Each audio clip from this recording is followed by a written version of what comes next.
Venezia, premio Book Ciak Azione, quanto è importante il legame tra cinema e scrittura, tra il cinema e i libri? Ben, les liens sont très étroits entre le cinéma et la littérature. Tous les deux racontent des histoires. Mais ce n'est pas forcément bon d'adapter un roman au cinéma. C'est rare que ça marche. Il y a eu Visconti avec Mort à Venise et puis Le Départ.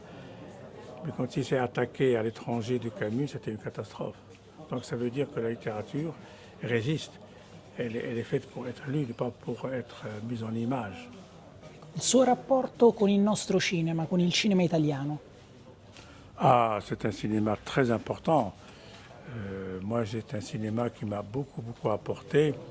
Je parle évidemment du néo-réalisme, de Vittorio De Sica, de Francisco Rossi, d'Antonioni à ses débuts, de Vittorio De Sica, après Ettore Scola, Comencini, toute la bande des années 70. C'est un cinéma fantastique et aujourd'hui il y a Tornatore et tout ça. C'est un cinéma que j'aime beaucoup.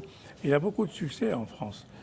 Et nous sommes très attachés au cinéma italien, qui est pour moi c'est un cinéma populaire, c'est important. Antonioni a fait des choses extraordinaires, Rossellini, enfin bon, bref, il y a tellement de très grands noms, Fellini, bien sûr, Fellini était un très grand. Lei è un autore sempre molto attento alle tematiche sociali, anche nel libro cui ha dedicato ad Israele e alla Palestina. Ecco, una situazione che è sempre piuttosto calda, non sembra esserci soluzione. Ecco, come vede le ultime notizie che arrivano su questa guerra d'Oriente?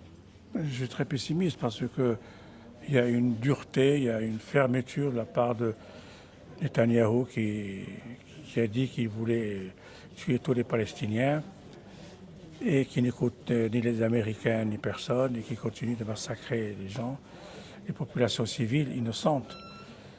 Et plus de 12 000 enfants tués, mais est-ce que les enfants, ce sont des terroristes? C'est terrible cette situation.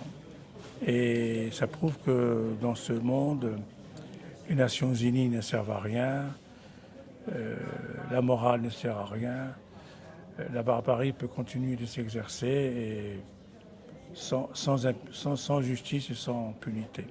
Lei ha usato parole molto dure, ha definito Netanyahu fascista, ma forse il lato più preoccupante è che anche nelle cosiddette democrazie occidentali come l'Europa ci sono dei politici, non so se guarda anche magari la situazione politica italiana, fasciste di destra, di estrema destra. Non, le mot fasciste n'est pas très juste. Disons, Netanyahou est un homme extrême droite qui ne considère pas du tout l'humanité, il ne respecte pas l'humanité, il ne respecte pas l'innocence des enfants. Ça, c'est autre chose. Mais quand on parle d'extrême droite en Europe, ce n'est pas le fascisme non plus. Meloni n'est pas, à mon avis, fasciste. Elle est très à droite, mais elle n'est pas fasciste. Mais j'espère qu'on n'aura pas à revivre les années du fascisme. Parfois, c'est un langage rapide et facile qui fait qu'on dit n'importe quoi. On dit oui, c'est fasciste. Non, le fascisme est un sens très précis. Mais il y a quand même des hommes et des femmes politiques aujourd'hui qui sont très extrémistes et qui sont contre l'homme, contre l'umanité, contre le social. La domanda che le faccio è su un altro tema caro che ha già trattato, il razzismo. Ecco, come si spiega ai bambini d'oggi il razzismo? Penso che la Francia è stato il primo paese ad aprire a tutti, vediamo la nazionale campione del mondo, multietnica, oltre ogni limite. Ecco, come si spiega oggi a questi bambini? Avec les enfants, je parle très simplement et ça marche très bien. Je leur explique d'abord que les races n'existent pas. Il n'y a pas de race noire, il n'y a pas de race jaune, il n'y a pas de race blanche, ça n'existe pas. Il y a une race humaine où nous sommes tous semblables et différents. Je leur explique des choses très simples, ils les comprennent. Mais les racistes, ils ont besoin d'avoir des races pour faire la différence et la hiérarchie. Donc il faut simplement revenir à la base et expliquer simplement ce qu'est le racisme et ça marche très bien avec les enfants.